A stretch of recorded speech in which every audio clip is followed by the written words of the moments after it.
Muito bem, este é o Conexão Futura aqui na tela do seu canal Futura na TV e também na internet. Saiba tudo sobre o nosso programa acessando futura.org.br/Conexão Futura. Aqui é o espaço onde você descobre tudo sobre o nosso programa. Você pode assistir quantas vezes quiser as entrevistas que fizemos recentemente aqui sobre empatia e solidariedade, sobre as delícias da gastronomia de Belém, a importância de dizer não para as crianças, explicando o que são e como funcionam as ecovilas e muito mais. E aqui embaixo ainda tem os links diretos para você acompanhar nossas novidades nas redes sociais. Estamos lá tanto no Facebook, como o Canal Futura Oficial, como também no Twitter, em @canalfutura.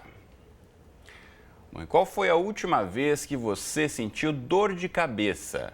Bom, essa é a principal queixa no campo da dor em todo o mundo, seguida da dor nas costas e no pescoço. Ela tem as mais variadas causas e também múltiplas abordagens de tratamento e prevenção. Segundo a Sociedade Brasileira de Estudos para a Dor, a cefaleia, que é o termo médico para a dor de cabeça, faz parte do dia a dia de pelo menos 63 milhões de pessoas no nosso país. Por isso, ela pode até aparecer como simplesmente uma dorzinha, mas não deve ser automedicada. Dependendo de fatores como intensidade, frequência com que se manifesta ou se vem ou não acompanhada de outros sintomas, a dor de cabeça pode indicar doenças mais sérias. E quem nos dá mais informações e orientações sobre esse assunto é o médico Paulo Renato Fonseca. Ele é diretor científico da Sociedade Brasileira para o Estudo da Dor. Doutor, bem-vindo à Conexão Futura. Tudo bem com você? Obrigado, Cristiano. Muito bem, obrigado. Obrigado pelo convite. Bom, eu falei aqui sobre a quantidade imensa de pessoas que sofrem, infelizmente, com a dor de cabeça, mas quais são os motivos principais, as causas mais comuns que provocam dor de cabeça na população? Olha, a gente divide as dores de cabeça basicamente em duas grandes famílias, né? A chamada cefaleia primária, que ela efetivamente é a própria doença, que essa é a mais comum, e a cefaleia secundária. A secundária é uma outra doença, que pode ser uma doença, inclusive uma doença grave. Mas a maioria dos casos é uma dor benigna, de caráter temporário, mas que volta, né? Então, de tempos em tempos, você tem períodos de dor de cabeça. Então, o primeiro grupo seria a dor de cabeça e ela é o problema em si. E a outra, algum outro problema que está causando a dor de cabeça. Exatamente. Então, a gente pode ter um problema na coluna cervical, você pode ter um problema na articulação da mandíbula, você pode ter uma doença grave, como um tumor cerebral, um sangramento. Mas isso não é a coisa mais comum. O mais comum é que sejam doenças benignas, de curso que retorna de tempos em tempos, e frequentemente também o paciente consegue identificar claramente o que levou ele a ter dor de cabeça. Uma coisa muito comum é a cefaleia, a dor de cabeça por privação de refeição. Isso é uma coisa muito comum. Então, a pessoa que tem que ter um horáriozinho para comer, para almoçar, para lanchar, e de tempos em tempos ela perde esse horário e tem dor de cabeça. Ou aquela do sono, do cansaço, do estresse, da fadiga do final do dia, do erro de postura, especialmente na postura do trabalho, na digitação, né? Hoje com a cefaleia causada por doenças na coluna cervical, por causa da postura com os smartphones, né? Então é uma gama gigante de patologias, como você citou no início, é das mais prevalentes na população do mundo e no Brasil não é diferente. Agora, essa é uma questão importante. Se são muito fáceis de serem identificados aí os motivos que provocam a dor de cabeça nas pessoas por esses hábitos, né? Ou seja, pela irregularidade na alimentação, ou por falta de tomar água, ou pela postura e tudo mais, a pessoa pensa, bom, se é fácil, se eu já sei o que provocou, então eu vou tomar aquele remedinho lá, o analgésico, para passar a dor. E isso é um erro grave. É bem complicado isso, é bem complicado.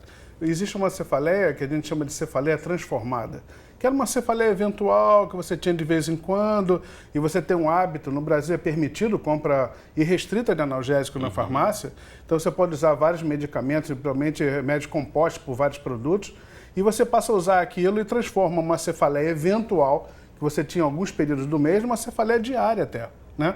E entenda que a gente considera diária mais de 15 episódios no mês de 30 dias. Então, o diário para a gente é até menos do que todo dia. Né? 15 episódios a gente já considera diário. Então, a transformação de uma cefaleia eventual é uma coisa bem complicada com a automedicação. Então, tomar o remédio pode provocar a maior constância de ter dor de cabeça? Pode, exatamente. Então, sempre que você tiver um quadro doloroso, a orientação médica continua sendo o carro-chefe. Não podemos fugir disso. E pode ser, inclusive, uma atitude que pode prevenir uma coisa mais grave. Existem algumas dores de cabeça que são muito previsíveis. Por exemplo, a cefaleia que precede a menstruação da mulher. Então, chama cefaleia pré-menstrual. TPM. A TPM é um estado emocional alterado. Mas a cefaleia presente não é em todas as pessoas que têm TPM. Nessas que têm uma cefaleia tão previsível, que tem um ciclo regular menstrual, ela pode ser tratada antes do sofrimento, antes de ficar com dor forte. Né? Existem muitos tipos de cefaleia, mais de 150 tipos. E o grande mistério no tratamento é exatamente conseguir elencar qual ou quais cefaleias você tem. Então, uma mulher pode ter 1, 2, 3, 4 tipos de dores de cabeça diferentes. E cada uma requer uma atenção diferente. E tem aquela outra cefaleia aí que é muito comum, a gente passou recentemente aí pelo período de festas intensas do carnaval, que é aquela dor de cabeça da ressaca e que também a galera aí que já toma muita bebida alcoólica fica com aquela dor de cabeça e depois se enche de remédio para tentar reverter o efeito e pode até sobrecarregar ainda mais, né, os órgãos internos aí que vão estar tentando ali drenar tanto a bebida alcoólica como aquela quantidade imensa de medicamentos. Né? Claro, claro. O álcool é um dos fatores que realmente precipita a dor de cabeça. Então, aquela pessoa que tem cefaleia recorrente, ele sabe que alguns produtos, né, alguns aromas, alguns cheiros, alguns barulhos, né, podem desencadear dores intensas. Né? O paciente que tem dor de cabeça recorrente, ele tem que ter uma vida regrada. E ele tem que conhecer sua própria dor de cabeça. Tanto que boa parte do nosso tratamento vem de elencar bem quais são os fatores que precipitam, quais são os fatores que aliviam, né? Qual é a época do mês, qual o remédio que o paciente responde, né? As características desse sintoma dor que é tão subjetivo, né? É tão difícil categorizar, é tão difícil classificar a dor de outra pessoa. Agora é importante mencionar também, como o doutor já disse, nas farmácias é muito fácil se encontrar aí uma gama imensa de remédios como analgésicos, com todos os tipos de embalagens e cores. Enfim, de fato de certa forma, uma parte aí do trabalho da indústria em querer diversificar os produtos, mas as pessoas muitas vezes vão à farmácia comprar um analgésico como se fossem ao supermercado comprar um alimento. E aí vão comprando ali diversos, vão tomando, fazendo uma combinação. Isso não é indicado. Você pode, inclusive, piorar alguma situação de saúde se começar a tomar aí mesmo analgésico que pode parecer supostamente um remédio sem tantos efeitos colaterais, você pode acabar provocando, quem sabe até uma hepatite ou uma doença mais grave por ter tomado um analgésico, por exemplo. Sim. Não existe remédio sem efeito colateral. Não existe nenhum remédio 100% seguro. Os analgésicos estão incluídos nessa grande família de substâncias que ajudam as pessoas, aliviam o sofrimento. Dor de cabeça frequente, dor de cabeça intensa, incapacitante, é uma doença muito ruim. Então, o que as pessoas procuram é o alívio da sua dor. Como nós temos um sistema de saúde que às vezes é um pouco deficitário nesse sentido, a pessoa tende à automedicação. E é permitido por lei o uso quase que irrestrito de analgésicos simples no Brasil. Esses remédios, por exemplo, existem alguns que são hepatotóxicos. São remédios que têm dose limite, você não deve ultrapassar aquela dose porque faz uma toxicidade muito grande e são causas de transplante hepático, inclusive no Brasil e fora do Brasil. Então a automedicação é um grande risco para a vida, não só para o agravamento da cefaleia eventual, mas também para a vida.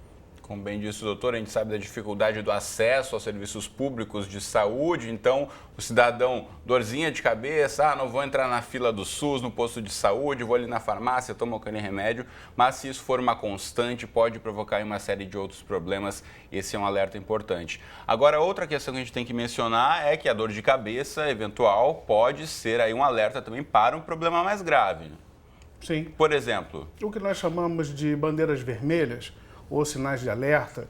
Então, uma pessoa que é muito comum, uma enxaqueca, que já leva desde a adolescência, uma moça que começou a ter dor de cabeça aos 15 anos e tem um ciclo de dor bem regular, ela conhece bem a dor de cabeça dela, trata bem, está bem orientada e muda o padrão de dor. Muda para um agravamento, com outros sintomas neurológicos, isso tem que chamar a atenção. Uma dor de cabeça que vem acompanhada com febre, ou que vem acompanhada com outros sinais que não haviam antes, né? E são todos sinais de alerta, a gente deve pensar nisso como uma necessidade absoluta de uma avaliação médica. E de uma forma geral, doutor, seja para uma dor de cabeça que acontece com frequência ou aquela que vem de vez em quando, dicas aí para o cidadão comum tentar evitar ter a dor de cabeça. Difícil essa pergunta, né? Evitar a dor de cabeça sempre é um dilema porque ela é muito prevalente na população. Então, vida regrada, né? Isso é uma coisa muito importante. Então, tempo de sono, sono reparador, evitar automedicação, saber dos alimentos principalmente que lhe fazem mal, o uso abusivo de qualquer substância como álcool, como alimentos processados, enlatados, conservas. As pessoas, de um modo geral, sabem o que lhe fazem mal. Alguns tipos de odores, como tintas, como solventes, como gasolina, né, também são fatores que predispõem muito ao aparecimento como um gatilho. Disparam um processo de dor, isso deve ser evitado. A automedicação nunca, e apenas medicação orientada por médico. E caso mude o padrão de dor, que você já conhece, uma visita ao médico vai ser aconselhável. Muito importante. Deixa eu mostrar para você de casa aqui na internet o site da Sociedade Brasileira para o Estudo da Dor, representado aqui no estúdio pelo Dr. Paulo Renato, é sbed.org.br, o site onde você pode ter outras informações, inclusive aqui sobre dor de cabeça, e tem vários detalhes aqui sobre a dor de cabeça, por exemplo, da sinusite ou a cefaleia aí. Em outras questões, a importância da tensão, a enxaqueca também, que a gente acabou não mencionando aqui, mas que é essa dor de cabeça mais séria e mais constante. Então, outros detalhes você acessa aí no site da SBED. E também tem o site aqui da Associação Internacional para o Estudo da Dor. Caso você tenha acesso aí à leitura em língua inglesa ou não, você pode facilmente conseguir através de um tradutor online aí para ter todas as novidades das pesquisas que acontecem no mundo nesse sentido. Por agora, o nosso tempo, então, acabou. Dr. Paulo Renato, muito obrigado pela presença e pelas informações. Um prazer conhecê-lo. Muito obrigado pelo convite. Valeu. Até a próxima. Até mais. Você de casa, fique ligado na próxima entrada do Conexão. A gente volta aqui falando sobre os avanços na prevenção de incêndios em estabelecimentos fechados. E você, claro, não pode perder essa discussão. Até já.